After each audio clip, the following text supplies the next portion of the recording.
plan बन्दैछ त घुम्नु जाने अब जाने होला नि घुम्न जाने होला नि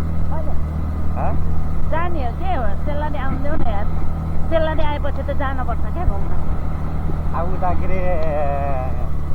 खुसीमान दाइको जान्ला कि जान्ला दाइको घर त्यो अलिक भुइँका तिनीहरूलाई पनि देखाउनुपर्छ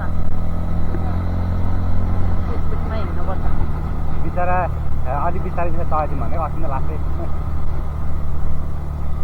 चलाइयो अनि त्यही हो अस्ति चाहिँ लास्टै चलाइयो नि त